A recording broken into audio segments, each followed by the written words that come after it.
What's going on, everyone? Welcome back to the Josh Button Podcast. Today, I'm joined by Charles Harriott. You have probably seen some of his instructionals online somewhere. You probably follow his Instagram for all that matter, and you might even be on his Patreon.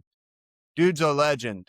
You've 50 countries you've trained in, you've taught in, you've had quite the journey in jiu-jitsu, and I want to get all into it. But first, how did you start? Tell us the initial phase of jiu-jitsu for yourself and let us know how it began. All right, so the start of jujitsu. So when I first started, it wasn't technically jujitsu.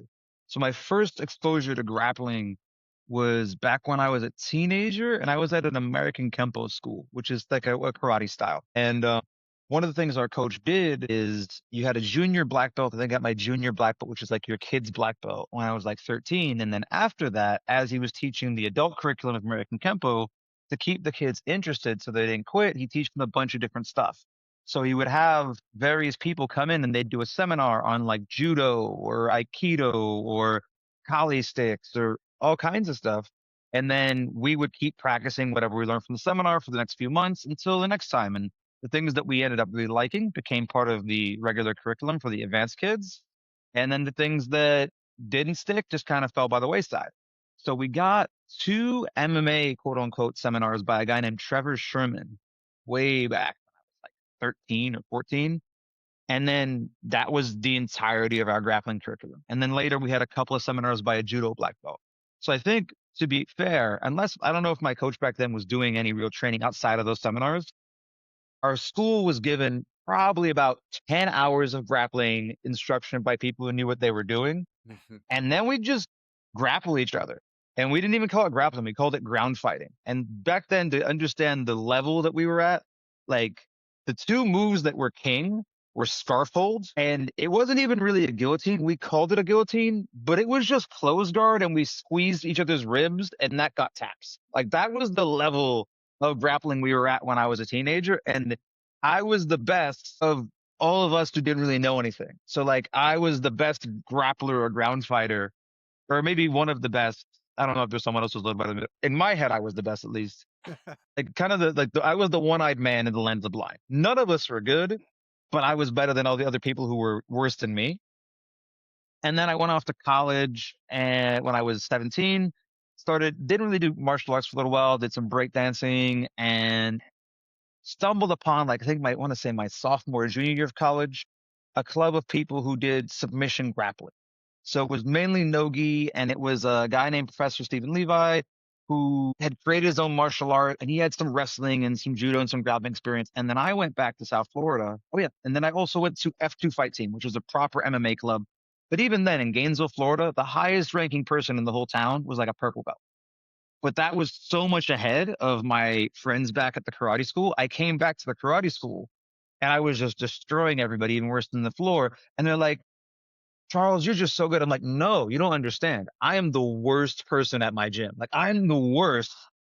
That's just how bad what we know is. Cause they thought I was being rude. I'm like, guys, you suck. And they're like, don't be me. I was like, no, no, no. You suck because I suck. Because I'm the worst and I'm beating you. So transitive property, that means we all suck. We should all just get better at grappling.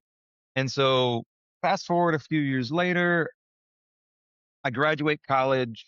I'm still, I think at that point in time, I was like the Muay Thai or kickboxing coach at this MMA gym, but there still wasn't any real gi grappling going on. And then there was one guy who was a judo black belt, slash his name's Alfredo. He came in occasionally, gave me a couple of stripes on my white belt, but everything was super disorganized. This is probably around like, I want to say 2008, 2009 at this point. And then one of the guys got associated with a guy named Beto Nunez, who's a De La Riva black belt, and he came and did a seminar at one of the gyms. And that was the first time that any of us had seen like a Brazilian Jiu-Jitsu black belt who Brazilian Jiu-Jitsu was his main thing. And we all quickly realized like, this is different.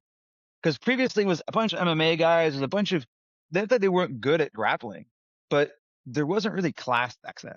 The class was all the pro fighters would just fight. And if you were new, they just beat you up. And then if you didn't quit after a couple of months, somebody would kind of big brother you and be like, pull you off to the side. And they would be like, hey, this is how you hip escape. get back in there. And so that was, you'd be getting lessons in like shots. And most people quit because it was early 2000s tap out era MMA where everyone was just going as hard as they can at all times. Beto eventually then ended up becoming affiliated with one of the gyms. The MMA gym ended up closing down and fragmenting due to just the chaos of the era. Actually, I remember exactly why it happened. It happened because no one wanted to pay mat fees back then. So people would be like opening the back door and like letting dudes in. And so the gym wasn't making any money because nobody wanted to pay. Everyone just wanted to get in the cage and kick the crap out of each other, but nobody wanted to pay. And it was mad disorganized and it ended up crumbling. So now we had another school that kind of inherited all the refugees of that gym, and that was Global Martial Arts. And that school, because they advertised it as Luta Libre. And I was like, Luta Libre? I've never done Luta Libre. And I get there and I look around and I'm like, this is all the same people from the MMA gym, just under a under a different name in a new place. Because I looked around and I'm like, I know you. But then when Beto finally came, that would one, I want to say that was, I don't know when he moved, probably sometime around 2010, maybe 2011, that I had like a proper, I have it all written down, but a proper gi jiu-jitsu coach.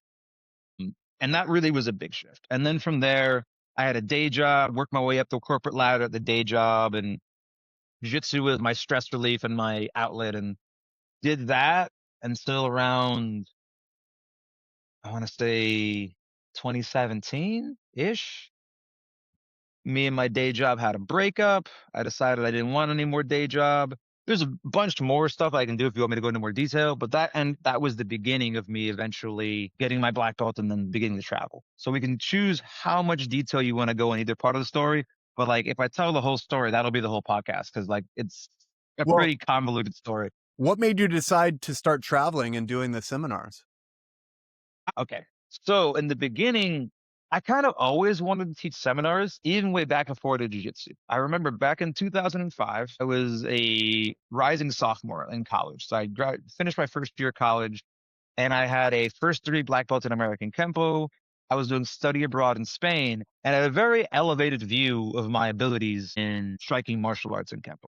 And I found out that there was another Kempo school in Spain, and I reached out to them very arrogantly as I think back. I was like an 18-year-old asking if they were interested in me coming to help them teach. And they quickly were like, no, you're 18. No, absolutely not. Like, we don't want you to come out. Like, you can come train if you want.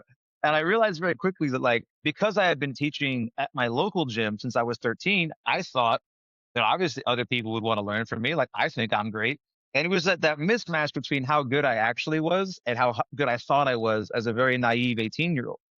But in my head, I always loved teaching. In college, I was minoring in education. I was majoring in physics, minoring in education, because I kind of always loved teaching, coaching. I didn't know what I was going to do with my life, but I thought it was possible. And that reality check at 18 was like, I'm not good enough to do this. Or even if I might think I'm good enough, no one believes I'm good enough to do this. So it's not something possible. I ended up getting a day job and like it was well paid. I was doing well at the company I was working at, but I wasn't necessarily satisfied. Like I was happy in that like I was able to pay off my student loans. I had a stable job. I was good at it. I liked my coworkers. Like things were all fine, but it wasn't romantic, so to speak. Because like ever since I was a kid, I wasn't one of those kids who knew what they wanted to do with their life. All I knew, I don't know when I started saying this, but it was something I started telling people whatever they asked me what I do with my life. I'm like, I don't know what I want to do with my life, but I want to have a life filled with adventures so that I can tell my grandkids one day. So that kind of defines like what I want. I want to do interesting stuff and I eventually want a family and I want to like have my brain functioning well enough that I can remember the stories to tell my grandkids. That was kind of my general guide as to what I wanted to do with my life. And so before I left my day job, I want to say around probably 2016, I had a bunch of friends who had left Florida to other parts of the world. I had one friend who had moved to Japan, one friend that had moved to Netherlands, and one friend that had moved to England. And so I reached out to them on the internet and I was like, hey, do you think I can come visit? And so I planned this out. I scheduled way ahead of time my vacation and I did a little around the world trip where I flew out and I first went to Japan. And then I've always been very good at finding cheap flights. So I got a flight to Japan. Then from Japan, I got a flight directly to London, and then from London to Netherlands, and I went home. So I was away from work. I think I used my whole year's vacation in that one trip. I think I was away from work like something like 13 days, 14 days. Like I didn't have a lot of vacation, but I used all the vacation I had in that one trip. And it kept hitting me everywhere I went that I kept meeting people who had less than me. At this point in time, this is like the peak of my corporate career. So I was making more money than I ever had in my life, but I was a little burnt out and not really fulfilled because I never dreamed of corporate America. I just kind of ended up there because I didn't want to go back home and like live with my mom because that felt like failure. And I didn't want to necessarily go to grad school because all the physicists I kept meeting that were in grad school didn't seem very happy. So I just got a job. One of my friends from the gym that I taught, that he was teaching me grappling and I was teaching him kickboxing back in the day, was like, Charles, you're smart. Like, there's an internship open at this company, apply. And that kind of just started me down the path of corporate America because I'm the kind of person where if you tell me to do something, I'm going to, try my best. And so my hard work was really being rewarded in corporate America. I was being promoted pretty frequently and my being appreciated. And most of my bosses were very good and they supported my personal development. And it was a really good fit at that company for my personal desire of like, okay, I need to just get really good at something like that. My mind and how that company worked were a really good fit, but I never really cared about that industry. I wasn't in like, I didn't dream of working in natural gas.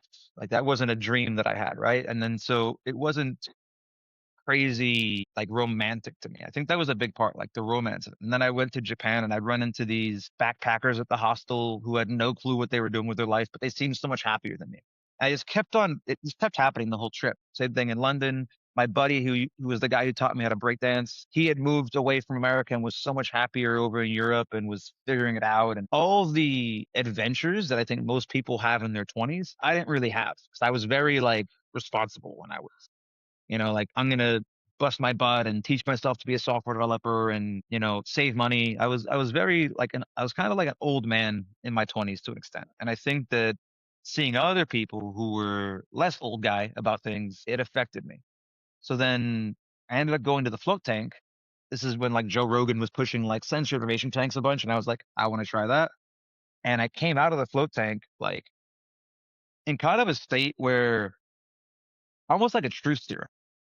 I kept over answering people's questions. Like after I got the tank, the dude at the tank was like, "How you doing?" And I gave him like a 1,000 word answer instead of just saying good. So then I went straight from there to open mat down in it was Ybor City Jiu-Jitsu Club was the name of the gym. My buddy Joey used to run that place. He runs a different gym now, but I went over there and he had another guy running with him. I think his name was Chris, and he just asked me what I did for a living. And rather than like just saying the name of my career, I just like word vomited every insecurity I had about my whole life career choices. And the dude just looked at me and like gave me a hug and was like, "It's okay, bro. I've done things I don't believe in." And I was just like, "What the hell is going on?" So that like was like a crack in my brain about my life. And that later led to the unraveling of that. So then I was just gonna travel. So the original plan was like, let's travel for a year and see what happens. And in the very beginning, I would try to, once again, it was like 2005 all over again. I'd message a gym and be like, "Hey, my name's Charles. I'm a black belt from Florida. Are you world champion?" No. Well, what have you won? Well, I won some Nagas and some new breeds and a bunch of stuff no one cares about. I got pretty frankly told, like, well, why would we want you to teach at our gym? And I was like, I mean, I'm a pretty good coach. Like, they're like, that's not enough. I'm like, well, can I come to open mat? Sure, you can come to open mat. And so then I would go to open mat and back then, like my entire start of my career started with this mantra. I have to convince people that I don't suck at jujitsu and that I'm not an asshole. As I can convince people of those two things, they might consider hiring me to teach a seminar or a guest class or something. And sure enough, like that worked out for me. My first stop was Hawaii and I taught a little bit there. I did make friends. They liked me enough that I could train there for free while I was in town, but they weren't in a position to offer me a seminar. But I made some friends. Okay, that was cool.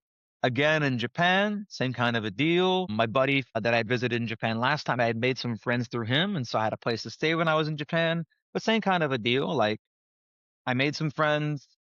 Actually, hold on. I'm skipping one thing. Before I left America, I got a big shout out to Daniel Perez because he was the first person on my tour to give me an opportunity to do a seminar. So before I left, so there were a couple of people in Florida before then, a couple of a gym in Georgia and Toccoa. Like, there were a few gyms before that while I was still having my day job that had let me do seminars.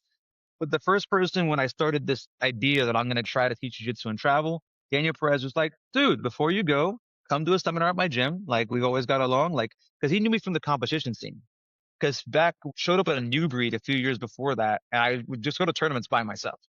And he'd be like, "Is it okay if I corner you?" I'd be like, "That'd be great." And so he just we made friends because he randomly cornered me in a match.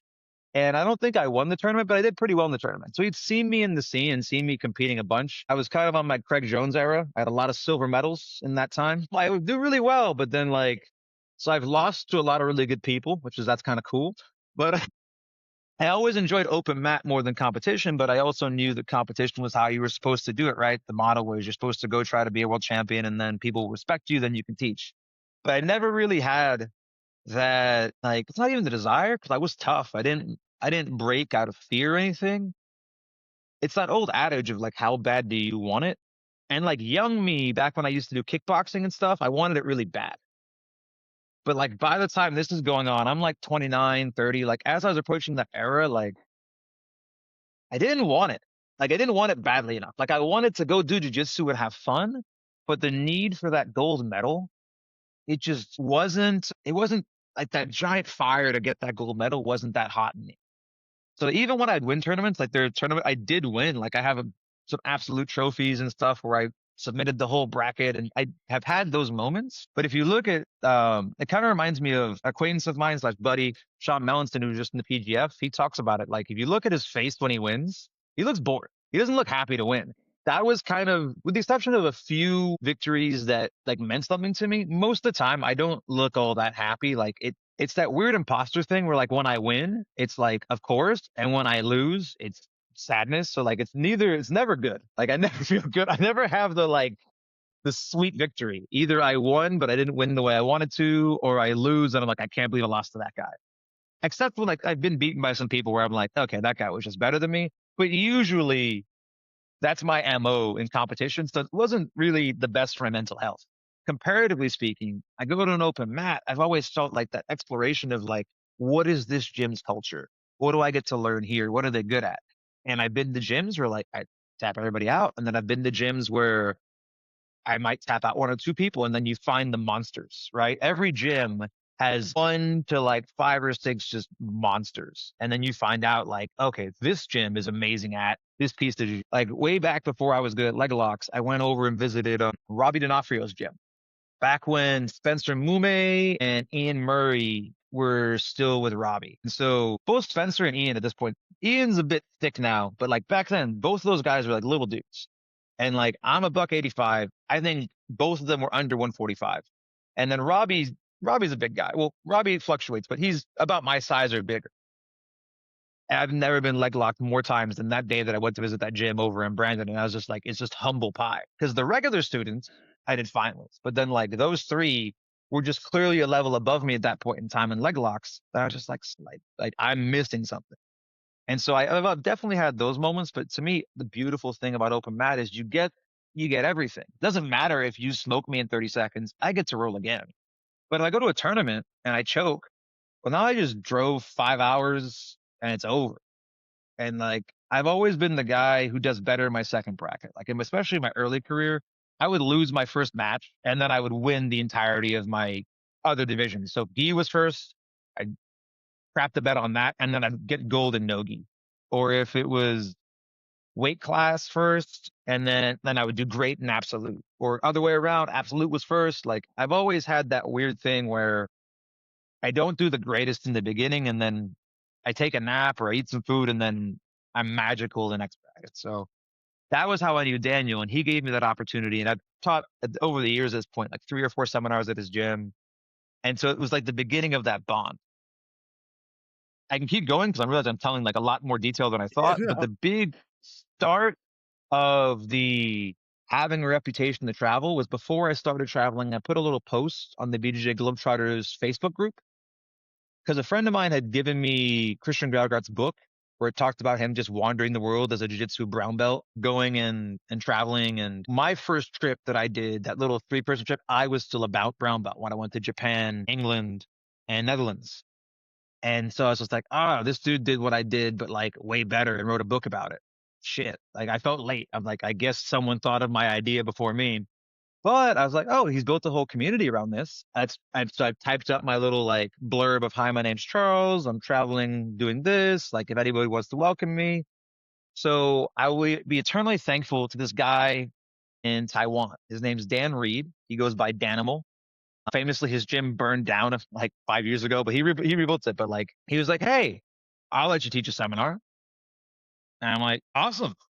And so he gave me a deal. And so I showed up there. Me and my then girlfriend landed off the plane, and Dan and his girlfriend took us out to a little quick like cafe to have a little snack. And I love thing I love about Dan. He's like one of the most direct people ever. He's like, you're welcome here for a week. I'm buying you this meal. You got to buy the rest of your own food. I'm like, cool. This is like very, very blunt. Like this one's on me. Don't expect any more. And then after that, he was just like, you good? And then he took me over to his gym. And this is still like, this is my like Jean-Claude Van Damme movie, like moment. Because like him, one of his purple belts, one of his blue belts, just the three of us, just the three of them and me go to his gym, and they proceed to try to murder me. And rolling. We're doing open mat, like not even open mat. It's just us rotating. It's supposed to be open mat, but like I think he needed to make sure that he wasn't about to have some dude that was a complete fraud teach at his gym. So like they all just tried to kill me. And we had some good rolls. I think he ended up catching me. I don't remember if it was blue belts or purple who caught me. It's been too long, but I didn't have like a perfect run. Like I did well against them, but they definitely caught me as well. And so I was like wondering, like, I don't know if I did good enough to get to still teach this seminar. I don't know. So then I hung out with him, got to see a little bit of Taiwan, taught like a teaser class because nobody in the gym, I'm not famous, knew who I was. Fast forward, seminar comes. I teach the seminar. I'm pretty sure I was probably teaching leg locks 101 at that point in time because that was my big thing, because Florida was kind of ahead of the game on leg locks at that era.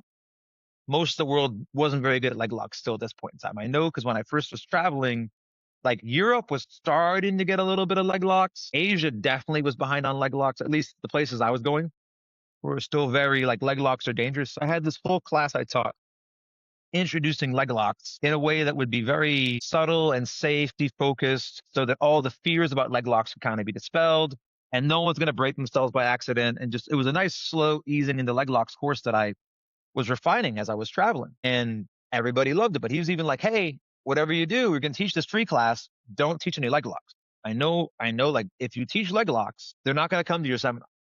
You need to show them you can teach with anything else. And so he was ready because he had been a jiu-jitsu coach and gym owner for a while. He knew the business part of it and like marketing way better than me. I was still very green. I had a corporate job before, but I wasn't in marketing or sales. I was a software developer, an analyst. I was always a back of office person. I never had to talk to customers. And so I was just, they wanted data. I did analysis. I was never having to think about psychology of people buying stuff.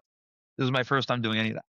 And so I teach the seminar. It went great. But at the end, he has a ritual. He's like, oh, well, we do Shark Tanks here. So every coach that comes, you got to roll with everybody. There were 23 people at the seminar. And I was like, all right, let's do it. But you got to go first, talking to the gym owner, because he's a black belt. He's bigger than me. Dan's a really good black belt. Like he's not a slouch. And so I roll with him first. Mind you, like he had caught me in like a very particular sequence when we had like my like backroom like interview for the seminar, lack of a better word. And so like we have in the menu, there's no time limit. The matches end when someone taps. So I have 23 people in a row, submission only, no time limit. And so it's going highest to lowest. So at first I have him, and we rolled, I don't know how long it was, probably like a 10 or 11 minute roll. And like the same sequence comes up, I evade it and I catch it. But now I'm done. Like I just spent 11 minutes barely beating the gym owner. I have 22 people left. I think then right after that, I think I get caught by his purple belt, and then I survive his blue belt, and then I kind of catch my wind, and I'm doing well through the middle. We're now at like the very end of the the roll of people, and I have a like 295-pound white belt that they call Pan. This is before COVID, but his nickname was Pandemic. This is before, ironically before COVID. This giant man, and also cool thing. This is the first time in my life that I had a translator for my seminar because this is in Taiwan. A lot of people speak English, but a lot of people don't, and so it was really cool moment that like, holy shit, like shit that I have to say is worth being translated. It was a very like cool moment. And then after that, we all hung out. He took me around. We partied. It was a great time. Like partied, I mean, like I went and danced. At this point in time, I don't really drink or indulge in many things. But the cool thing about it is like none of them were trying to like peer pressure me into anything.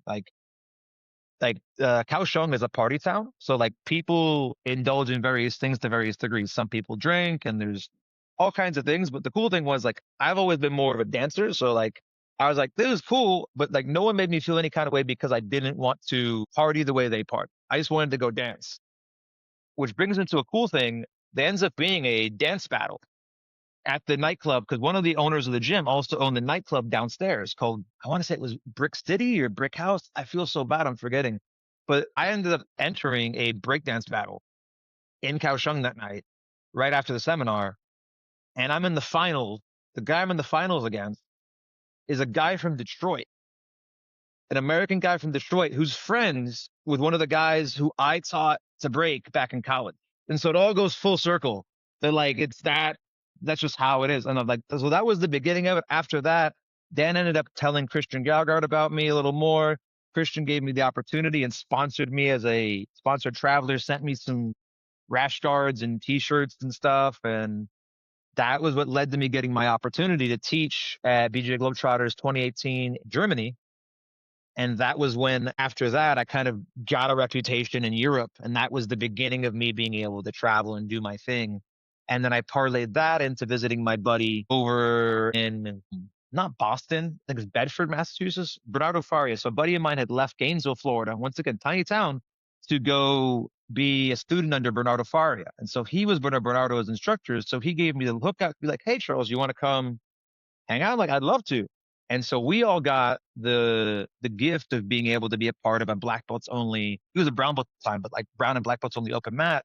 And it was me, two of Bernardo's black belts, my friend Aaron, and Nicholas Marigali. That was the open mat. And that for me was like, okay, that's kind of want to feel the difference between like Nicholas Marigali is at this point in time is already a world champion. Not anywhere near as big as he is now in the jiu-jitsu world, but he was already a world champion. And I'm like, I wonder what the difference is. Like I've rolled with some good people at this point. Like on the way, I skipped a piece, but like on that journey back across the world, my friend Dan gave me a hookup to go to Craig Jones's heel hookers camp in Thailand. It was sold out, but Dan was friends with Craig because he used to take Craig on tours through Asia. And so they were friends, and he allowed me, I could buy a ticket even though it was sold out. And so I'd gotten the role with Craig. And mind you, so set this up. It's been 5 days of Craig teaching heel hooks. 5 days, nothing but heel hooks.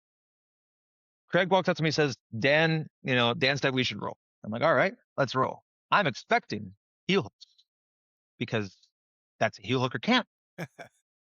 This asshole wrist locks me inside my single leg X and proceeds to not go for one leg lock, just passes my guard repeatedly.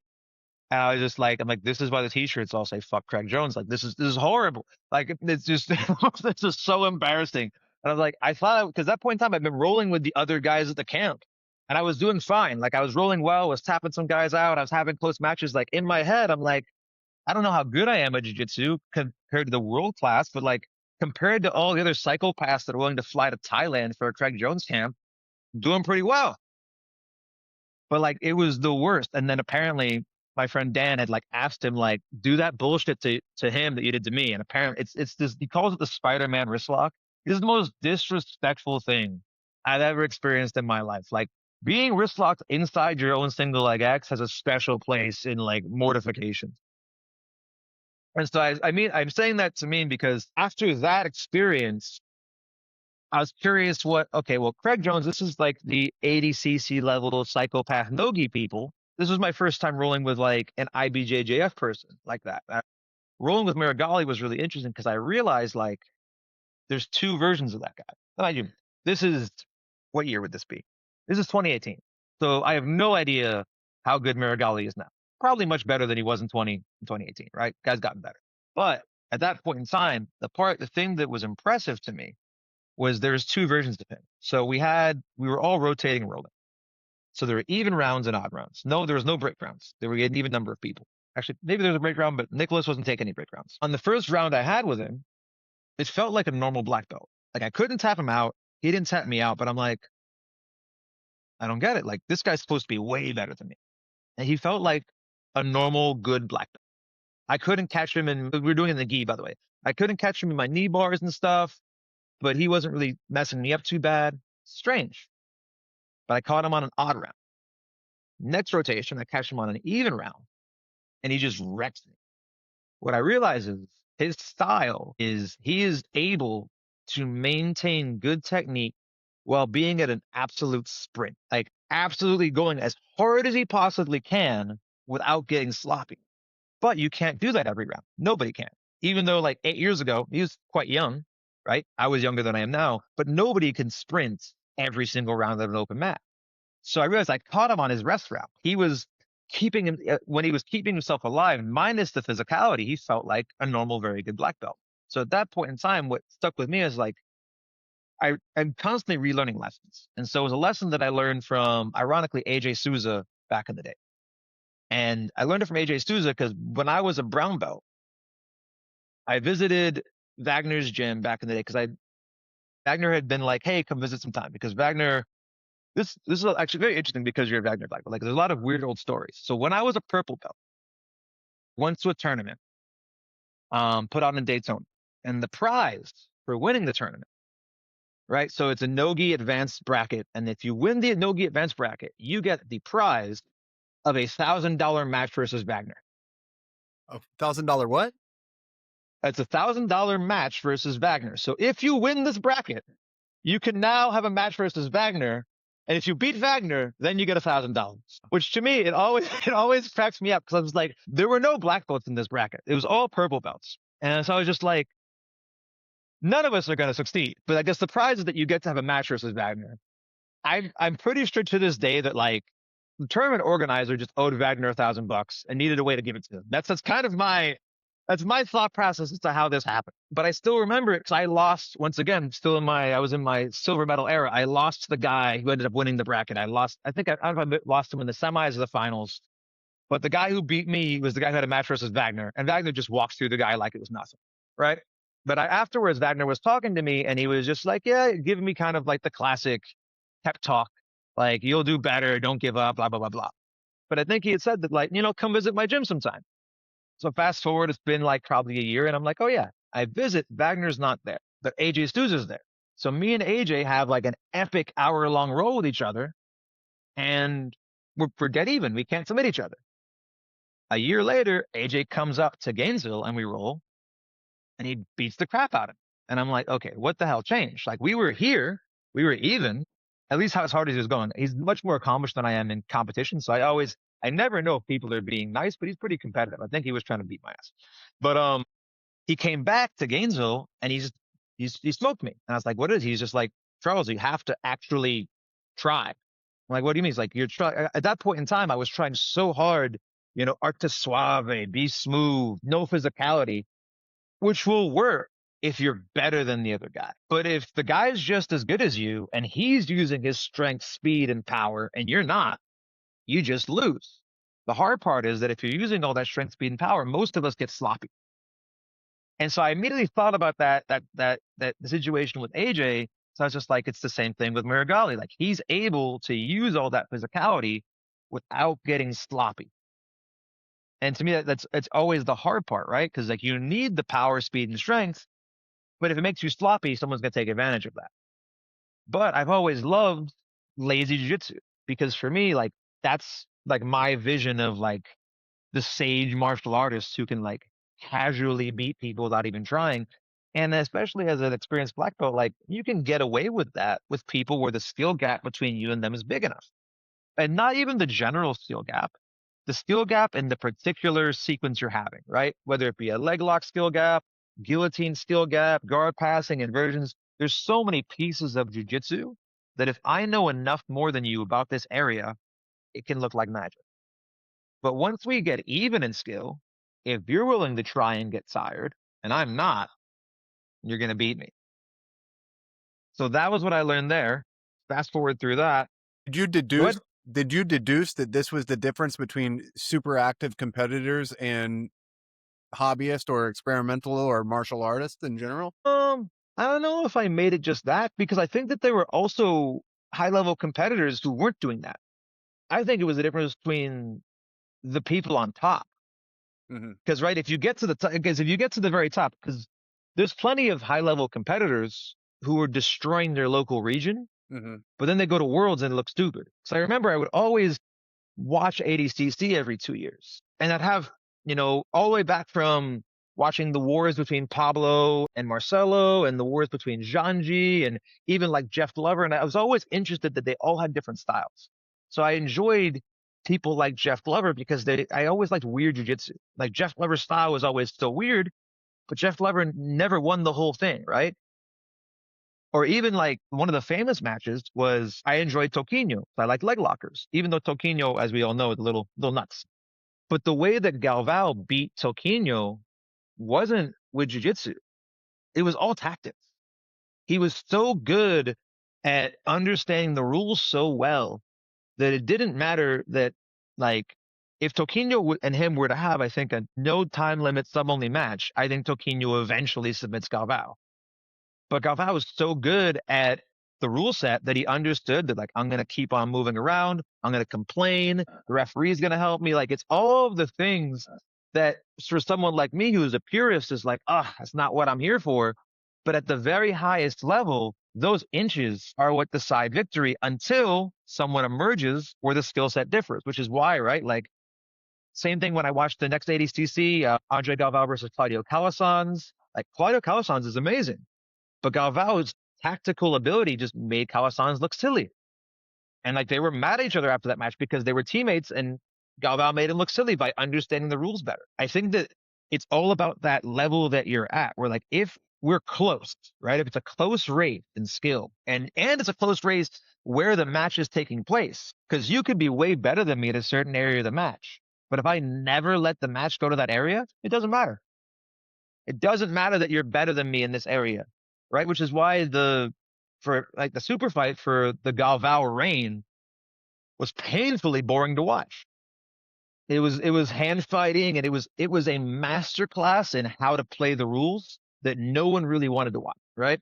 And I think that that's always what's going to happen when you get to the top. Because even if you look at Gordon, for example, right? Gordon on his way up was very exciting, leg locking everybody, choking everybody, like all of these. But then once he got to the top, he kind of shifted very much into a very Galvao-esque style of I'm just going to win, right? I'm just going to win. I know how to win tactically better.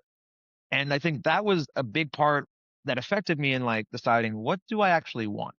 I think a big change for me in looking at it. Oh, let's stick back to your question. I would agree that yes, that ability to execute with physicality, especially in the adult division, is very, very important. In the adult division of a tournament that has a time limit. So I think that everything changes when the time limit changes and your goals change, which references back to something that affected me differently. So way back when I was a blue belt, I went to a seminar by Roy Dean that was down in Naples, and then a seminar by Roy Harris, who's Roy Dean's coach, about 6 months to a year later in Naples as well. And these two guys really interested me because Roy Dean was not an elite competitor at all. He wanted to be. Like he had a famous match versus Nate Diaz that was famous back in the day. Like he was good, but he doesn't have the accolades, right? He doesn't have the mountain of world championships or mundials or I'm sorry, or brasileiros. He doesn't have that. But he was a great coach. He made his jiu-jitsu look beautiful, and he was very articulate when he chose to teach. And for me, as someone who, even from back then, always loved instruction, it was very impactful on me. Now, Roy Harris, I actually learned a bunch. Like I've only learned, I think it was like a 3 hour seminar from each of these guys back when I was a blue belt.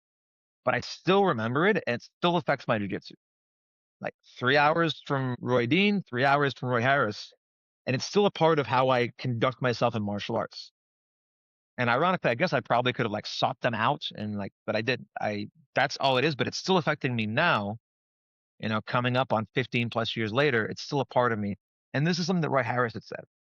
The same Shark Tank I talked about that I ended up doing, like the no time limit thing, that was par for the course back in his day, except it wasn't jiu-jitsu people. It was anybody who was just trying to, because he's an older dude. He's from the 90s. And it was just people thinking jiu-jitsu doesn't work. Mhm. And one of the lessons that he taught was you don't want to tap people out too fast. Because you tap people out too fast, they think it was a fluke and they want a rematch. And you, who's standing here as the representative of jiu-jitsu, can't really say no. At least not back in the day. Nowadays, not even like most seminar instructors don't roll with everybody. Like the era of the kind of invincible person teaching jiu-jitsu, I think that's kind of fading. There's definitely some people that are kind of like that, but Craig's had many interviews on this where like it's not really a sustainable thing that you can do as you get more famous. I'm not that famous, so I can still get away with rolling with everybody after a seminar. But if I have a seminar where 100 people show up, you're not rolling with 100 people. That's just silly. And even if you roll with a few people, some of those people might not have the best of intentions. Right. So Roy Harris had talked about an example of a situation where he had tapped some guy out fast. Then the guy wanted to go again, and the guy power bombed him onto a basketball court, and he went unconscious. And it taught him a lesson. He's like, I can't, I can't set myself up for that kind of injury. So instead, what he talked about was, if I get the feeling that you're that kind of guy, big, strong guy, lots of testosterone and ego, I'm not going to tap you quick. I'm going to almost tap you over and over again. I'm going to exhaust you. I'm going to bear. And then when you really, really look like you're dead, now I'm going to tap you out, because then afterwards, you're not going to want to tap. You're not going to want to roll again. And if you do want to roll again, you're more tired than I am, because those flash submissions, think about like a flash armbar, even a flash triangle, anything where you have to, they take it out of you. Right. And even if you win, you've got a line of people after them that want to roll again. That's also like that thing he talked about was part of what inspired me in my earlier career. I still do it now, but it's not something I do every seminar anymore. We're all roll with everybody at the seminar who wants to roll with me, because especially in the beginning, because I wasn't famous, I had to be like, no, no, no, no. Like, I promise you this stuff works. Like, I'm not selling you a bunch of crap. Like, I'll make it work. Same thing when later on, when I was like Globetrotters, before I was going to teach a seminar, I would always go to the open mat before, and I would do my whole seminar on the open mat. So everybody I roll with, anything I'm going to do everything I'm teaching and hit it live. And if I can't hit it live, should I really be teaching? That was kind of my own quality control from what I was teaching, because I didn't have a name to lean on, right? So if Braulio Estima does a bad seminar, he's still Braulio Estima, right? Like, no, he's not, people are going to be like, oh, Braulio did bad stuff. No one cares. His reputation and his history is unassailable. And then obviously, unless he does something, like illegal, but I'm talking about his jiu-jitsu reputation. His reputation is that, so he can get away with teaching a subpar seminar occasionally. If I don't, all I have is my teaching reputation. I mean, if you were in Florida a decade ago, maybe you care about me winning a couple of small tournaments. Or if you were like, some gym owners now were guys I competed against and were friends with. But for most people that are blue belts and pro belts right now, they've never seen me compete, and nor do they really care. Like, even if I go right now and I can go over to a grappling and just win with no one cares. For me to be relevant in this current era, I would need to go to ADCC. I would need to go win worlds, like, or maybe win AJP, right? There's these super high level competitions. And like I said, like, my fire for wanting to win those isn't super high. So instead, what I can bring is my analysis, my ability to help other people get better. Because even back, I remember at that Craig Jones heel hooker camp, I could tell like people were like, all the people around me were missing a detail. And I could be like, hey, bro, don't move your right leg. It's gonna work better. And it would work better. And so it's always been, for me, for whatever reason, like, one of my strengths has been I can learn very quickly, I can analyze very quickly, and I'm very good at figuring out turns of phrase that are effective at helping people. And it makes me happy. Like, if you ever see me teaching jujitsu, like, there's a giant grin on my face. It never looks like work, because it's never felt like work to me. Now, obviously, now that I no longer have my day job, like, it's technically work. It's what pays the bills. But I've always been very disciplined about not ever doing jujitsu to the point where it just feels like a grind. So I'll take rest. I will not be overdoing it so that when you see me teaching a seminar, like you get the best version of me. And that's always been something that I pride myself on. Awesome. So, I had a few things that came to mind when you were telling me most of this, and one of the like things that you brought up was Craig Jones, and I think we're probably thinking about the same thing. Almost recently, he was in Europe doing seminars, and he encountered the situation where the coach was like, "Hey, these guys don't want instruction; they just want to roll." And I mean, to me, I was flabbergasted. I couldn't believe that like was presented that way, that they thought it was kind of okay or cool in any way, shape, or form. But then I was started to think about what was going through Craig's mind. Like he's got a lot more to lose. He's got a lot more at Yep. stake than anybody in that room ever could. And this is how they approached it. And yeah, he ended up breaking some guy. But I'm also wondering that about you. Like, do you think that the ego in jujitsu is kind of destroying the old guard in a way, or is this something that we can overcome? Well, I think here's the thing. It cuts both ways. On one hand, it's a good thing, I believe, that we're no longer treating black belt tech. We still are in some places, but I think the desire to not treat the black belt as a guru, I think that's actually a good instinct, right? I think it's good that we're going to recognize that coach is going to be great at helping your berimbolo, but he probably shouldn't be doing your tax, right? Like that separation between this person is great over here versus great over there, not to mention the whole notion that we should be able to do things differently. We don't have to be homogenous. However, I think a bigger piece is as something becomes more professionalized and sportified, then the rest of the things that we claim jiu-jitsu is about, and I think even so I can't say it's because of the old guard, because if you go far enough back, jiu-jitsu wasn't really about all of these docile American values until it came to America, right? Like jiu-jitsu in Brazil was about being the better fighter.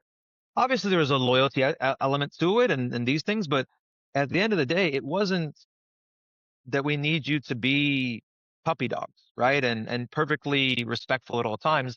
There was a degree of braggadocio. There was a degree of arrogance. There was a degree of I just won. I think that the sportsmanship element and all of that we want, I think that's partially because it's very much good for the culture of values. And not even I can't even just say it's America, the commercial side of things, right? Because if you look at the inside of a locker room of a professional football or college football space, it's not a very PG environment. Those people are trying to win and they're going to be cussing and they're going to be rude to each other sometimes and it's going to be really mean sometimes because the goal is winning. But then you compare that to if a mom or a dad is signing up, and that could be anywhere, it could be America, it could be Europe, Brazil, a mom or dad is signing up their kid to do karate or dance or ballet or soccer. They want their kid to learn respect.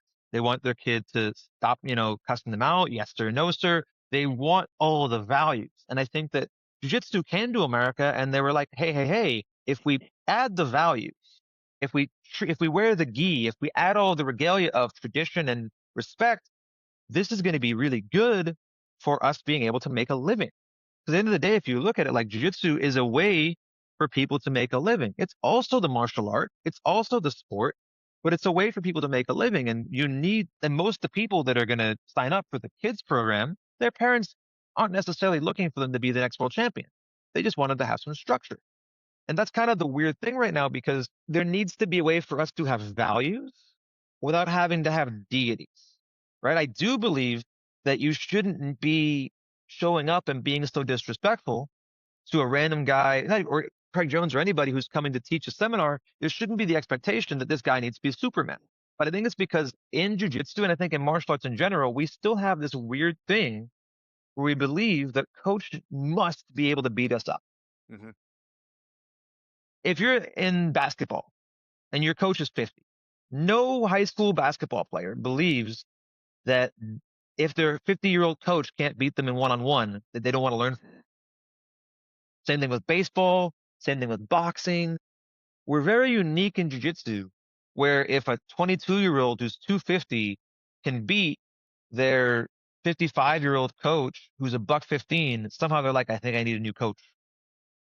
It's a very strange thing, and I think it gets higher and compounded by like the clip farming culture, which I think is a very new thing within the past 5 or 10 years with that rise of Instagram and social media, where people will come to your seminar and they will have their buddy film and they do want to tap you out, and then they're going to put it on social media, and it's going to be on BJJ EU or EE where it says black belt beaten by blue belt in the comment section, probably a fake black belt, and like it's that whole thing that we love to see, and especially now with this whole generation of teenagers, it's only going to get worse.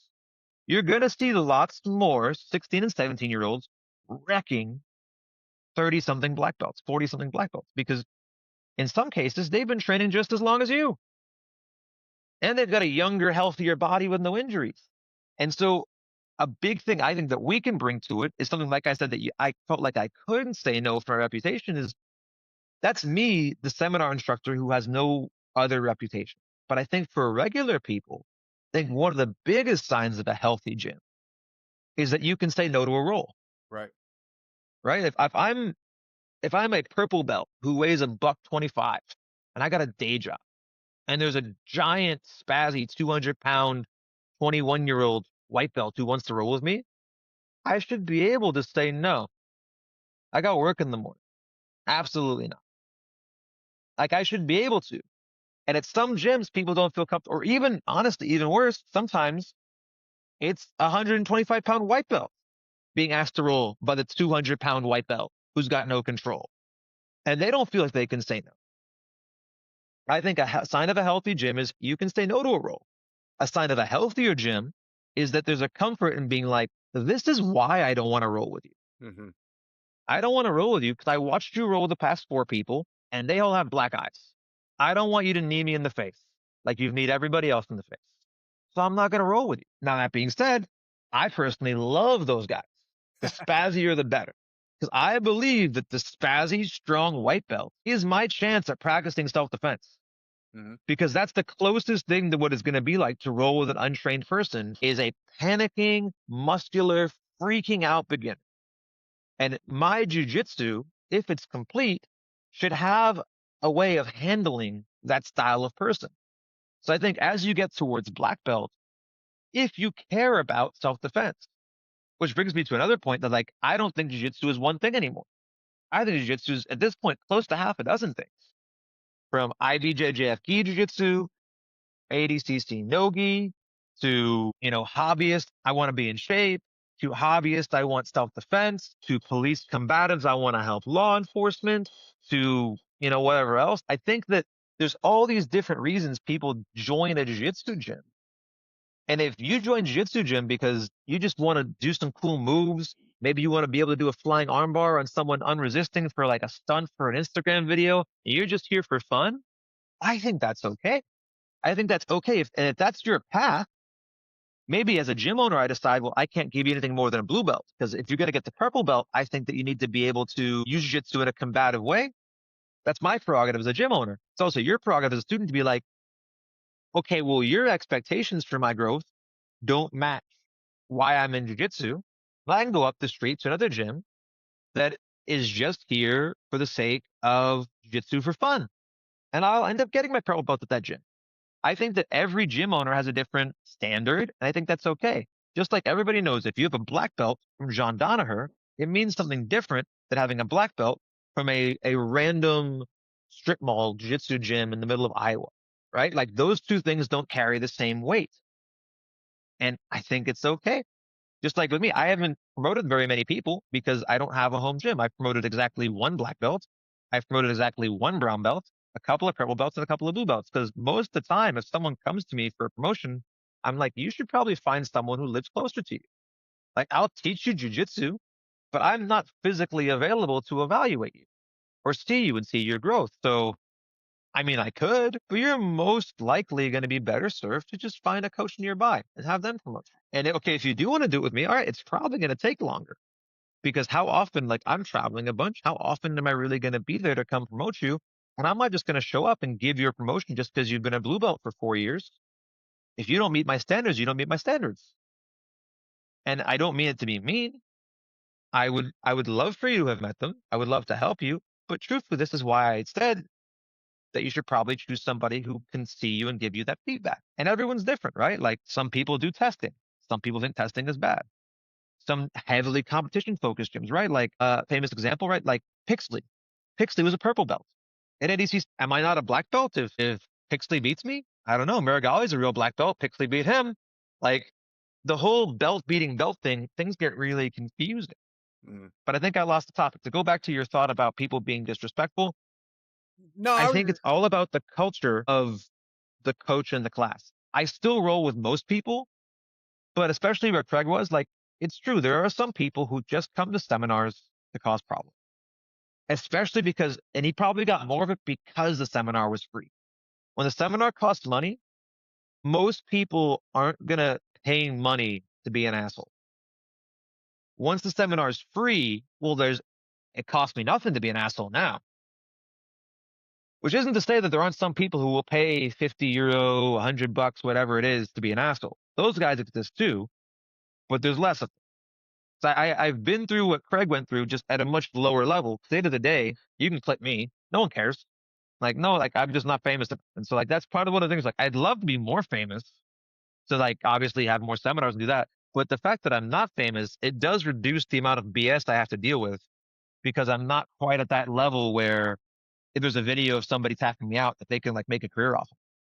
If you tap Craig Jones out and have a video on social media, you can make some noise and try to make something up, which is why he started letting people tap him out to troll them, which I think is hilarious. now, do you envision yourself opening a gym at some point? So I've gone back and forth on this. I have some friends here in Gainesville who have been like, Charles, you want to do that? And that's been happening for years. I'm on the fence about it. It's like I want to open a gym in that I've kind of been in the position of like the cool jiu-jitsu uncle at like a bunch of gyms around the world.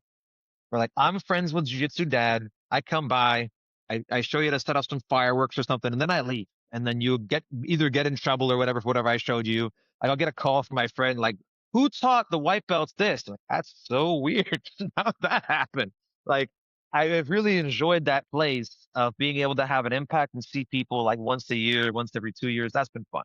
But I've also seen, to go back to actually Daniel Perez, because he started his gym around the same time I started traveling, seeing that he's got homegrown black belts and seeing like the team and culture, like I saw that. I'm like, that's pretty cool. Like that would be cool to be able to work with someone week in and week out and watch them grow. And I get a little bit of that because I teach at a gym here in Gainesville once a week.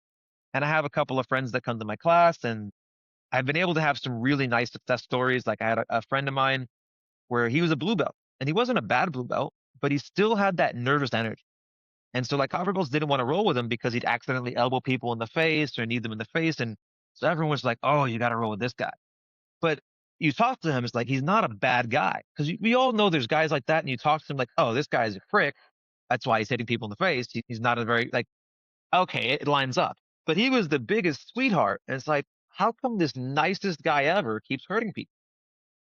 And I worked with him a little bit and I gave him some feedback. I'm like, hey, I want you to pretend that open mat is 3 hours and that you're not allowed to be tired in the open mat. And he pushed back and he was like, but jiu-jitsu is what keeps me in shape. If I do it like this, I'm going to get out of shape. I'm like, okay, well, you got to do something else outside of jiu-jitsu because the way you're doing jiu-jitsu right now, it's going to hold you back because no one wants to roll with you. Sure enough, in a couple of weeks, I get a message from somebody like, I don't know what you said to him, but he's a pleasure to roll with now. All it was, he didn't change any of his jiu-jitsu. He was just forced to conserve energy. And suddenly, and then he talked to me, he's like, I'm not losing any less or any more. Cause he was just put on the gas pedal the whole time. Like, no, you weren't. Like, you're going to need your physicality, but a lot of times you don't. And so figuring out how and when to use his physicality was a step up for him. which is the interesting circle, right? Because like I went that direction, and then there's going to come a point when he gets good enough, he's going to have to bring it back in again.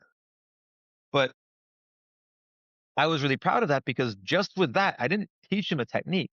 I had taught him techniques before, but it was just that idea of by conserving energy, it allowed him to realize that half of his physicality was being squandered. It wasn't actually useful for anything. And that allowed him to step back because now you can think. When your adrenaline's not pumping, you can think way more clearly. And suddenly his jiu-jitsu got more sophisticated. Exact same set of skills, no, exact same everything, just the calm that conserving his energy brought him drastically increased the quality of his jiu-jitsu and his ability to have black belts and brown belts who previously were like, I don't want to get hit. Now they want to roll with him. Now they're seeking him out. And I think for a blue belt, especially because I think a lot of, he wasn't even a heavyweight. He's about my size, but like if you're middleweight and up, a lot of times people don't want to roll with you and you think that they don't like you.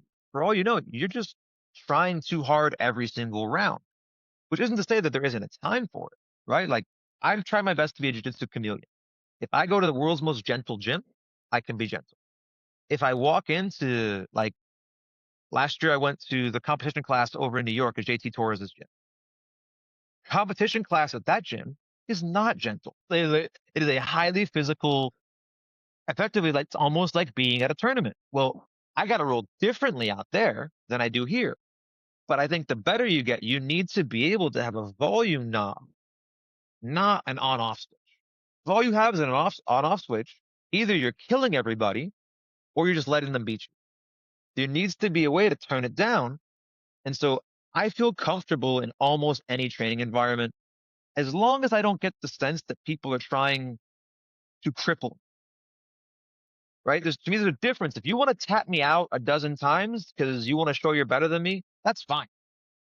But if I'm tapping and you're not letting go, okay, well, that's not fine, right? If you're ripping submissions so fast that I can't, well, all right, I'll deal with that at a competition.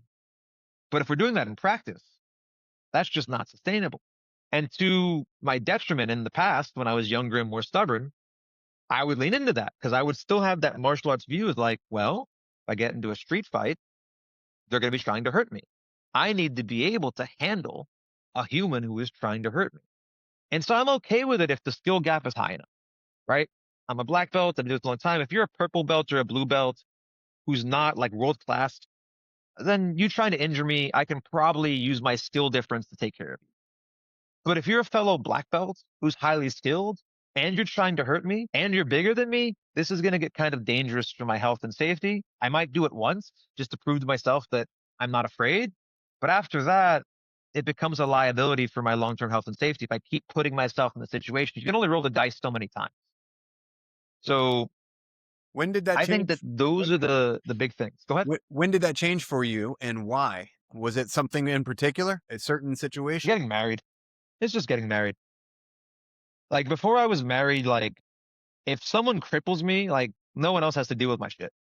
Right? Like, because I got injured through I got torn my MCL, I've torn both my shoulders, I've torn my meniscus. I've been injured lots in jiu-jitsu. And when you're alone, like you can be a miserable asshole to yourself and no one else really has to suffer for that. But if I get severely injured and I'm grumpy and I'm unpleasant to be around, well, my wife has to deal with that. And I like my wife. I love my wife. I want to keep having a wife. So I think that if I'm at a certain point, it becomes my responsibility to not put myself in that scenario. So I can either become some sort of a stage monk who can, let myself be crippled and then be jolly about it at home and be the same quality of husband that I was otherwise, or I can be realistic and say, I'm probably not going to be a pleasant human if I let someone injure me for no reason, right? Like it's one thing if I was doing it, like to use the example, right? Like John Jones let Vitor Belfort break his arm for like $500,000. Probably a good deal for John Jones. I let some random like black belt who hates me break my arm at an open mat on a Wednesday in the middle of nowhere. What did I gain? Like, what did I gain? I didn't gain anything. I'm not going to gain the respect of the students. I'm not going to gain more seminar opportunities. I might not be able to do the seminar opportunities I really have because now I've gotten down one arm. I'm not going to gain their respect because I didn't tap. What did I gain? I gained nothing. So it's in my best interest to tap. And then if this person ignores the tap, and then I go back and I say yes to roll with them again, now I'm doing it out of my ego. Now I'm trying to get vengeance. And anytime that I go down that path, it almost always ends badly for me. It's just that getting married gave me, I think, the perspective of understanding like my life isn't just mine anymore. And like that's okay, especially now, like as I want to have kids and I want to have a family, like it's okay to me that now my life is shared with my wife and it'll eventually be shared with my wife and my kids. My health and safety isn't just my health and safety. I should be responsible. No, this is just my viewpoint of it. That's also because winning competitions isn't my main livelihood. My main livelihood is being able to explain, talk about, and help other people do well in jiu-jitsu. If I was in a different position, right? Like if I was an ADCC hope, right? If it was a realistic expectation that people were talking about, I might win ADCC, and now we're at the ADCC semifinals, and if I grit my teeth, I get to go to the finals. Well, then maybe it would make sense for me and my family to eat that pop and keep going, right? But it's all about context, right? So there will be times when me being tough and strong are valuable. It's just having those gym wars on a Tuesday night with some dude that I'm never going to see again that nobody cares about it doesn't quite make sense to me. Which isn't to say that I'm immune to my own ego. Like I've been in scenarios where I should have tapped, but it wasn't even that person being bad or me being bad. I realized that me and this person might not have the same culture. The culture that I have when I'm training with people that I like and in most gyms, not just people I like, when I'm training in general, the culture I have is if I have you dead to rights and you're not tapping, and all I got to do is bridge one more inch and your stuff's going to explode. I can feel the tension through the whole joint. If we're in practice, I'm going to either look at you and try to shame you into tapping, give you that look of, come on, right? That's my go-to number one. And if you're still not tapping, I have to decide, can I trust you? Because if I can trust you to not break me as I'm letting go, I'll let go and we keep going. Can't trust you. If I think that if I let go, you're going to think you got out and try to hurt me, well, then now I have to decide. Do I just keep holding you here? Do I need to bridge through your leg to get you to tap and possibly injure you and risk the fact that I'm now setting an example for everyone around me that we should break our training partners? It's a very risky proposition. Or if I'm at a new gym, that now after I break this guy, that his friend is going to come and try to cripple me. Like, is that really the domino effect that I'm going to try to set loose in here just to prove in an open mat match that I can win? Almost always, that's a bad idea. Mind you, that's because I'm thinking that deeply about the consequences of my actions right now. If you go back in time 6 years, I'm not fully confident that my heel hooks work. So I'm going to bridge because that's how you finish them, right? And then I accidentally hurt somebody and I feel bad, but I'm like, he should have tapped, right? It all depends on whose responsibility is it to tap. I personally believe that in a competition, 100%, it is the person receiving the submission's job. 100%. In competition class, you can debate how close to competition we're trying to be. But in a regular class, open mat, or a regular class, I believe it's my responsibility to not break my training. So if we're in a regular class and I'm about to break you, what I do now is I think, all right, let's imagine that I already broke him and he's a psychopath.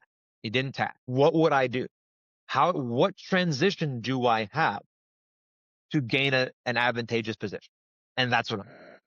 And it improves my jiu-jitsu. It improves my control. It helps me the whole time. I get everything other than being able to say I tapped this guy out or this girl out. It's usually dudes. Girls are usually more responsive. It's just the truth. And it's better for my long-term jiu-jitsu. And almost always I try to look at things in terms of growth. And it's even recently like it's taken growth because whereas if I'm in the heel hook or the arm bar, this other person and I think that I want to practice escaping, I need to communicate with them. Hey, just so you know, I don't want to break each other today.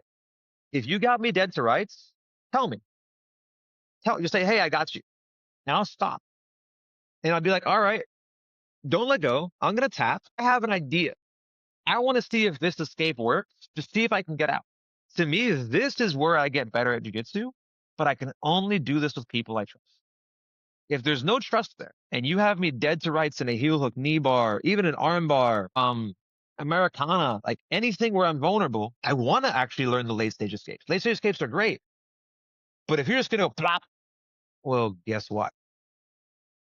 I'm not going to get to learn that, and I'm probably going to be out now. So that was a hard one for me because I got comfortable.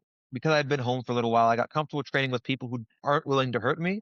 And I traveled to a gym and I didn't tap fast enough and I got injured. And I was annoyed because I was like, in my head, I would never bridge through the side of your knee. But I had this after I was mad for a couple of weeks and then I was like, Charles, you're being unreasonable. Like, you don't know what this person's culture is. For all you know, like, their view is looking at me like I'm the asshole. I should have tapped, and I should have tapped. So, like, almost always, if I sit with it long enough, it's not a matter of just blaming myself if I got hurt. There's almost always on each end something you could have done to avoid the injury. And if avoiding injury is your priority, then as the giver or the receiver of the technique, you can almost always prevent injury. It's only if when your goal shifts, once your goal shifts to victory is your number one goal, well, then now things get interesting, which is why this is something I've been working on. So like I have a speech I've been working on, and it's the notion that we think that submissions are just doing the submission, right? I just need to take your limb past its usual range of motion. I just need to do the thing. I personally believe that submissions are like a hostage negotiation. And the more control I have over that piece of you, the better argument I have as to why you should give up. But much like in a hostage negotiation, if I kill the hostage, you're probably not going to give me what I want. Which is why, like, you've seen the situations like the famous one, like Nicky Rod broke Gordon's foot. And Gordon was just like it was exactly the Batman meme. He just looked at it as like, interesting. And the match kept going. His foot was broken. Nicky didn't get the win because the win is in the negotiation. The win is I have to be threatening you with something that is life-changing or career-changing. But once I've done it, you have nothing to lose. Like, I mean, unless the referee stops it, right? The famous one way back in the day is like Tim Sylvia, who got his arm broken by Frank Mir and was just trying to play it off like it wasn't broken. And the referee was like, no, we're not doing this.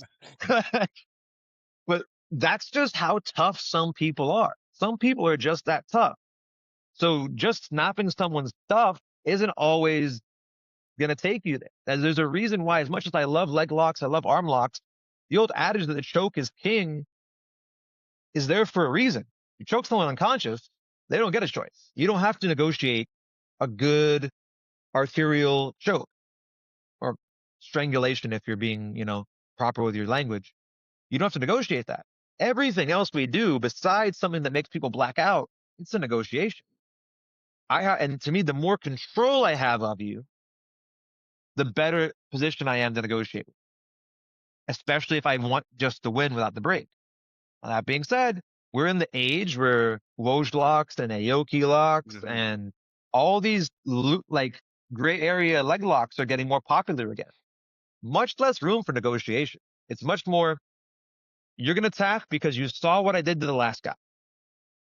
You saw that last guy whose foot's in pieces. You're going to tap fast. That's one of the things I really like about the PGF. Because the PGF is weeks upon weeks, there's really not much motivation to let someone break you. Mm-hmm. Because if you let someone break you, you can't compete next week. So suddenly guys are having, if you look at one of the things I like with the PGF, if you look at when people tap in the PGF, it's much closer to when people tap in a training room. If you look at when people tap at ADCC finals, it's pretty catastrophic. Like your bone is in pieces, right? I'm still remembering back to the who was it? It was I think his name is Ewan, or his the English guy with the crazy long name. Ewan Flannery. Flanagan.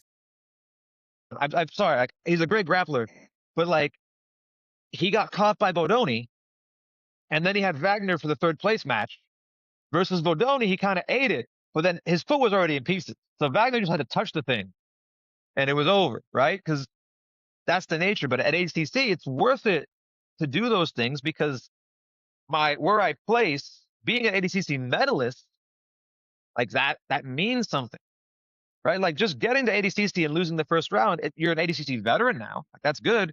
But the further along you get for your long-term reputation, it really means something. And I think those are the moments when being tough and eating stuff makes sense. It doesn't make sense to do that at your average Naga because you'll still see that, especially in the white and blue belt division. These dudes just gritting their teeth and getting stuff taken home because unfortunately somebody told them that they're a samurai or something, and now they're a samurai with shoulder surgery. It was like that when I was a blue belt. Like I remember back when I was a blue belt. I was in the Florida State Championships at blue belt. It was I think in Orlando. I was pretty active at blue belt, and I was in the semifinals. And I had this dude with a Kimura with his wrist behind his head, and he wouldn't tap. And I didn't want to break the dude's arm. And I think I was down by an advantage. Time runs out. I lose the match. On the other side of the bracket was a guy that I had beaten at the last tournament. He was happy to see me lose. He's like, "Oh, I got this." He walked right up to the guy and just ripped his shoulder off. Like in the first 5 seconds, just pulled guard, Kimura. The dude's arm went backwards. And meanwhile, like he's on the stretcher. His coach is celebrating him like he's a hero. And I'm like, that dude's never going to make it. And like that dude's shoulder is never going to be the same. Same thing happened with a friend and student of mine. He was once again, blue belt. He was at a blue belt cash division. I think it was like $200 in middle of nowhere, Florida. Estima locked one of the dude's feet. Um, not Cloverleaf. Lens locked the other one. He looked both his legs. The dude had no ankles and no knees. Refused to tap. Ended up beating my friend on points. The dude wasn't even really a grappler. He had just got his blue belt the day before that tournament. Was a Muay Thai coach. 2 years passed. My friend runs into this guy, and he's like, "Yeah, haven't really trained in a while." Turns out, and they like listed the list of the injuries of MCL and meniscus, all those injuries that completely changed this kid's life for $200 and a blue belt division in the middle of nowhere, Florida. Like, what is the point of being a champion and not even really a champion because it's blue belt, but like if you don't get to keep playing the game. I think that's a big thing. Like I'm 39, I'm going to be 40 this year. I want to be grappling when my future kid is 20. I want to be able like one of the things like I want to be able hopefully they want to do jiu-jitsu. I want to be able to have a match with my kid. If I roll the way I did in my 20s, I'm going to be in a wheelchair by the time that my kid can do jiu-jitsu with me in any real way. So like, and also I don't want to just get smoked by them. Like I could, yeah, keep doing what I'm doing. And then like, I'm going to teach my kid as best I can. And now my kid's 18 and he just smokes me like it's nothing. I don't want to at least put up a fight, right? I want to at least put up a fight when my kid's 18. That's the goal. And like, it's a silly goal, but at the same time, like it informs how I want to train because I teach people of all ages. If my jiu-jitsu only works while I'm at the prime of my life, well, then it's very, very limiting. I want to be able to continue to grapple and train and do jiu-jitsu and judo and all the things that make me happy as long as I am functional. I want to be functional as long as possible. The goal is, right, at least until I know examples. I have friends that are in their early 60s and in their late 50s, and they're still doing karate or they're still doing judo. And obviously they've got even more injuries than I do, but they can still do the thing, right? They're not completely infirm. And so I think if I take care of myself, that's the goal. You answered the question I was drumming up there perfectly. I was gonna say, do you want to train at 60? With that Oh said, yeah, 100%. I saw one of your posts like a couple years ago when you were giving nonchalant dietary advice. I'll put it that way. What stuck with me was you literally said, "Look, this is for myself." You put a disclaimer on it, so to speak, but you said you need a lot of food when you're training. Yeah. Well, I have a very fast metabolism. So what that actually came from, there was a particular moment in my travels. I want to say it was 2019, I'm thinking. So 2019 is my first time going to BJJ Globetrotters Iceland camp. So a couple things about Iceland. Thing number one, a lot of very large humans. Hmm. live in Iceland, right? So, like the Viking thing is real. Like at Mjolnir and Reykjavik, a lot of those dudes are huge and they're not fat. They're just giant, like powerlifting looking dudes. Thing number two, eating out in Iceland is still considered a luxury. Like in America, we got a lot of this fast casual where you're eating out, but it's meant to be affordable. No, everything you're eating out in Iceland, at least for me and my appetite, it's was costing me somewhere around like 40 to 50 US dollars to be full for a meal. And I was by no means wealthy at that point in time. I'm still not wealthy in my opinion, but it was not going to be sustainable for me to be spending, 30, $40 every meal for a week. So I wasn't getting enough calories at that point in time. I had a thing where I wanted to go to all the open mats. And so I would go to the open mats. So there's an open mat in Globetrotters on a regular day, at least I want to say 2 hours in the morning, 2 hours in the afternoon. And there's some days where there's a 3 hour open mat as well. So probably for the whole week, if you put it into all of it, you can probably get like 20 hours of open mat. Plus, I was teaching classes. I was teaching some group classes, and I think I also that week, I think we went snorkeling or something, more physicality and hiking. Like, so I was moving my body the whole time. I got to Iceland weighing about 7 pounds. I left Iceland weighing like a buck 75. And I was trying to eat as much as I physically could. I just couldn't put away enough calories for the budget that I had to not lose weight. And so like I also realized that at 187, like now I've gained a little bit of weight. I'm like 192, 193. But at that, I realized once I dropped below 180, rolling with those giants, I started getting bruised ribs. I started getting hurt because that little layer of fat that I had on me at 188, it's not like I have like a beer belly, but those like the fat between my muscles and joints, it allowed me to not get hurt. I think that it makes sense to be lean if you're living your life in competition at weight class. But jiu-jitsu open mat, it's an absolute division. And I was still at that era of myself where I wanted to roll with anybody who asked me. And so it didn't matter how big you were, who you were, how many times we rolled already. I would always say yes, unless there was someone I hadn't rolled with that I needed to roll with. Once I started traveling with my now wife and girlfriend, she was my girlfriend, then my now wife, um, in 2021, the other excuse I gave me, like, if Natasha wants to leave, we're going to leave. So it's my only out. Like, if it's time to go, then I'm going to go. So that's my only outs. I think I also gave myself the out that if I got to use the bathroom, I'm going to use the bathroom. So those are my only outs. I have to use the bathroom. Natasha wants to leave. That's it. So besides that, I'd say yes. And over like a buck 82, a buck 83, I didn't get injured. Not seriously. I had some other changes I made to stop getting injured starting 2018, which I'll talk about in a second. But I wasn't. But once my weight started sliding below 180, the injuries just started piling up, like knee, rib, everything. The lack of water and the lack of fat really affected me. And so I was still young enough, like I was in my early 30s, that I could still train like a maniac, but I didn't like the injuries I was having. So the big change I made, because I was at so many jiu-jitsu camps, doing like 10 Globetrotters camps a year or something like that, I realized that I set myself a rule. If I had to go more than 80%, I deserve to lose. And I have to let myself lose. Because every time I got injured was when I was like, the old football coach, 110%, that's when I got hurt. That was always when I got hurt. When someone was just too good and my jiu-jitsu wasn't good enough to beat them, so I'm like, well, little do you know, I can break dance. Let's do some physicality to catch up. That's when I tweak something. That's when I hurt something. And so by removing that choice I have to lean deeply into my physicality, I would still use some physicality, but 80%.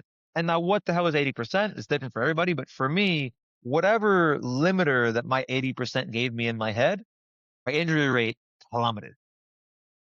And then also I would eat a massive amount of food after the open mat to try to replenish. And it was working pretty well. Now I turned 38. The 38 or not, last year before I turned 39. It was early last year. My body just decided to gain weight because historically I would hover around 188 to 185. and I never really have to cut weight for 185. I would just show up. Maybe I didn't eat breakfast and I'd be on weight. I was never much of a weight cutter. But then last January, my body was like, we're 195 now. I didn't change anything. My body just, I was like, oh, I was probably from traveling. I'll just come home and it'll go away. And the weight just didn't go away. And it's just like, oh, I'm just, a little bit heavier now. And now this last trip, I had the opportunity to go train in Vegas with Rafael Dominguez. I don't know how to say his last name properly. Great competitor. And I hadn't rolled that hard in a while. We had a really good roll. And at the end, he's like, how much do you weigh? And I told him, I think I'm like 192. I got on the scale at the end of the training session. I was 188 again. So I'm like, oh, I'm back. But I think it was just because I hadn't rolled that hard in a while. I got so depleted rolling with him that it knocked some of my weight off. But like right now, I'm floating a little bit higher. But I think I eat food that I think tastes good. I mostly cook for myself. Tend to like a lot of things that are good for me. Like I like ginger, I like garlic, I like tomatoes. Like I crave things that are good for me. And anything I think is bad for me, I just kind of stop eating it for a few months, and then usually it'll stop tasting good. So like all the way back to high school, like my gym coach bet me that I couldn't stop drinking soda for a year. I won the bet, and then I tried to drink Coke again and tasted disgusting. And I'm like, oh, now you've ruined Coke for me. I can't drink Coca-Cola anymore. So most of the time, I find that to be a decently good way of telling if something is good for me. If I leave it for a year, does it still taste good? The answer is usually no for things that are bad for me. So that's kind of been a general guide, but I've never been a crazy good, like rigid diet kind of guy. I've cut weight exactly one time. I did like my buddy who does weight cuts for the UFC fighters. He got me down to 170 for a match. I learned that I thought I was a nice person. It turns out that like carbohydrates are actually kindness. And when you take them from me, I'm not a nice person anymore. And hated it, absolutely hated it, and just went immediately back to I'll just deal with the big people. I'd rather you be bigger than me not have carbs. So here I am. I agree. I did the carnivore thing, and I loved the way I felt when I wasn't on the mats, and when I was on the mats, I just didn't feel like the energy was the same. So incorporating those back in. So I think it depends on the person. I have some friends who have done that and they've been so happy. But like I think it really just depends on the person. I like everything. Like I love meat, I love fish, I love chicken, I love pasta, I love rice, I love vegetables. Like oftentimes I used to get people mad at me because I would go to the restaurant and I would ask about what their like vegetarian option was. And they'd be like, cool, can we add some meat to that? Because the vegetarian dishes always get the better vegetable. Like if you order a meat dish, they give you some crappy carrots and celery on the side, like it's garbage vegetables. Vegetarian guys, they get eggplant, they get all the good vegetables, man. And so like I would try to order the vegetarian meal, then re-add the meat, though it occasionally gives me a weird look, like why are you ordering from the vegan menu and then unveganing it? Like you don't understand. It sounds perfect, actually. Yeah, because they get the better vegetables. They really do. I understand like in places where we're doing like a limited selections and like, okay, they only made 20 vegan dinners. I don't need the vegan dinner. I'm not gonna take one from a vegan. But if it's later in the night and I'm like, you got any of those vegan dinners left? I'm gonna be like, and I'll grab one of those. That's my secret. I'm always hungry. Like I'm just very lucky that my mother blessed me with her fast metabolism. Because if I got my dad's metabolism, I'd be the size of a house. Like my dad notoriously had to work hard to like he'd measure his waist and like work out. My dad had to work to lose weight. Meanwhile, my mom, my whole childhood, she's eating chocolates on the sofa, like not gaining a pound. I just got lucky. I got my mom's metabolism that like I don't really have to watch what I eat in that way. A little bit now, like I've gained a little bit of weight since I turned 38, 39, but I'm so active. I think the 80, like I've never been diagnosed with ADD, but like I've never been diagnosed with any of the neurodivergent things. But I follow a lot of those people on Instagram because I relate to what they're saying a lot. Like I don't sit still and it just burns calories. Like my mom used to always tease me, she's like, "There's no way that you move so much with your friends." And my wife is like, "No, no, Jackie, he's just like this all the time. Like he doesn't stop moving."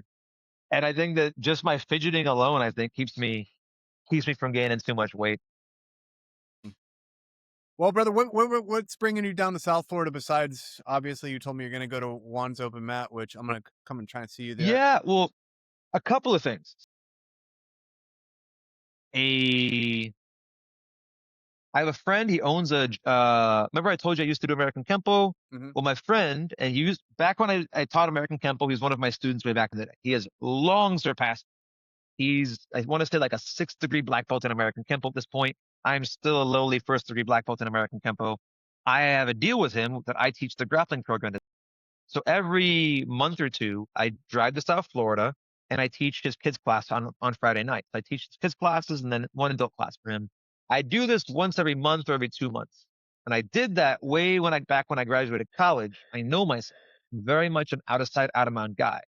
And he was opening his gym and I was like, I know that if I don't do something, I'm not going to keep in touch with my family in South Florida. So I set up the deal so that it made me drive to South Florida once a month. And that kept the positive relationship going between me, my mom, and my sisters.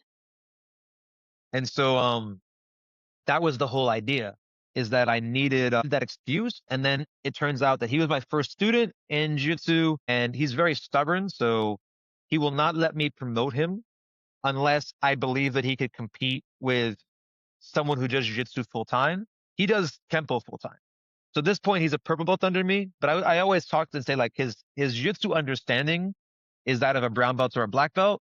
But because he doesn't roll as often, like he's still a pro belt. He's like, until I can roll like what you expect of rolling for the belt, don't give it to me. But his jiu-jitsu intellect is really high. And so I go see him once a month or two. Shout out to Ultimate Kempo Warriors and Alex Perez, like one of my favorite people to visit. And so I go and teach for him. And then the next day, my buddy over at Rogue Wave is having a seminar with Dean Lister. But yeah, I saw that actually. So I go down and teach there. Then over at Rogue Wave, I'll be going to Dean Lister's seminar. Really love Rogue Wave. I taught a seminar for them a few weeks back. And then there's another gym in Boca Raton that I'll be teaching a semi-private seminar to on Saturday. Then I'll see my mom and my sisters, say hi to my nieces and nephews. And then I'll Sunday go to that open mat and then I'll drive back to Gainesville. So I'm regularly in South Florida about once every month or two. And I'll probably reach out. I have a couple of private students that hit me up for privates when I'm in town. So that's what's bringing me down there for that. And then after that, I'm going to be kind of preparing because May and June is going to be a heavy touring time for me. I've got 2 camps that I'm putting on with some friends. One is going to be in Colorado in May, and one is going to be in Oregon in June. I'm also teaching a couple of seminars in Wisconsin. And so that's kind of the plan for May and June. And like, that's the life. So I'll be traveling north and south to go see friends in Florida. And then I kind of make myself a little touring season. I'm also going to be teaching at BJJ Globetrotters camp in Maine this year. So that's kind of the general plan. But I love private lessons. I love helping. Like I love impact. That's the thing about private lessons is like I get to see what your problems are and figure out a little plan. And then I get feedback and I'm like, okay, this is what worked with what we did, this is what didn't work, and then we make adjustments. I just I don't know. I love that whole deal. I was just with Steve in Colorado, who you interviewed recently, and we had a great time at those seminars. And my buddy Kyle was my uke there. He's the one I'm putting on. It's called Peak Waza Camp. It's going to be a judo and jiu-jitsu camp. He's a 3rd-degree black belt in judo. I'm a 3rd-degree black belt in jiu-jitsu. He's a 1st-degree black belt in jiu-jitsu. I'm a 1st-degree black belt in judo. And so by our powers combined, we'll be giving a judo and jiu-jitsu week or 4 days of Memorial Weekend. Awesome. So people can follow you at Charles Harriott on Instagram. You've got, Yep. I guess, how many instructionals do you actually have out right now?